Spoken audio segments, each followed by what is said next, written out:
The Sunday schedule, as soon as we're done, NFL Game Day Live has everything you need to complement your football viewing today, all the way up to the NFL Game Day Highlights program that takes you to kickoff of Sunday Night Football, after which NFL Game Day Prime comes your way right here on NFL Network. I'm sure the NFC Championship Game rematch will be front and center on all those shows.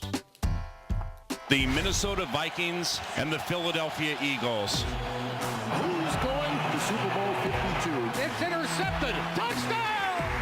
Foles looks very, very confident. He is going deep and in for the touchdown is Jeffrey. That is power. It's a flea flicker. Good. And the Philadelphia Eagles are blowing the Minnesota Vikings out. 38-7. The Eagles are headed for the Super Bowl. Okay, let's head to Philadelphia right now and get our first report of the day on this game from Kim Jones. Kim? Good morning, Rich. The Eagles, of course, went on from that championship game and won the Super Bowl. I was talking to Fletcher Cox about that the other day, and he said, we can't keep letting those moments define us. The meaning, at 2-2, the Eagles need to concentrate on the here and now as they're looking to still get on track. And then there are the Vikings. I talked to safety Harrison Smith this week. He said simply, we have to move on from the past. I learned from it, but I'm focused on today. Kirk Cousins is going to get a workout with that arm today. We know that. For more on the Eagles and Vikings, let's go to Colleen. Thank you, Kim. Here with Steve Smith Sr., Michael Robinson, Mike Garafolo. All right, the question is here, which team is more likely to return to the NFC Championship game, the Eagles or the Falcons? Well, everybody wants us to throw out a name right now. I think this game is going to show us who's there. If the Philadelphia Eagles win, they're 3-2. That means the Minnesota Vikings drop down to 1-3-1.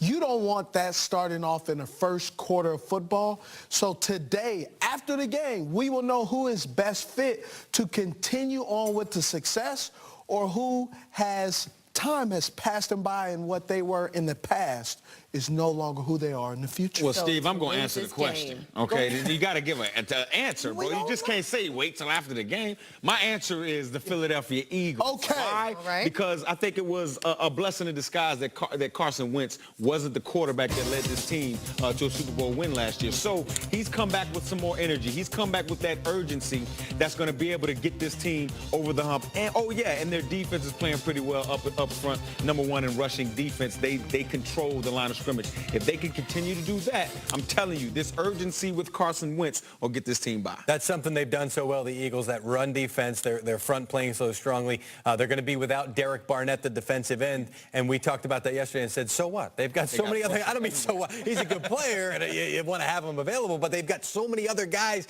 that can rush the passer. So I'll take the team that's got this fully loaded pass rush over the course of a season, because that's how you win football games in this league. The other thing is, I'm looking at them having to play an NFC East schedule versus the Vikings having to play an NFC North schedule with 5 NFC North games left. There really are no cupcakes in that division. NFC East is going to be tough, too, as well. But I'd rather play the NFC East this year. No team in the NFC East has 3 wins right now. Look, to be the champs, you got to beat the champs. Today is going to, I know, a little Ric Flair for you in the morning here. But that Vikings defense, since the NFC Championship game, they are allowing 29.6 points per game. I mean, things have fallen off. So the Eagles, I think, that would be my pick. Minnesota can run. Shocking. Isn't it crazy? Breaking news here. Remember, we're here, Good Morning Football Weekend, every Saturday at 9 a.m. Eastern and every Sunday, 7 a.m. Now let's send it out to Tiffany Blackman in Carolina.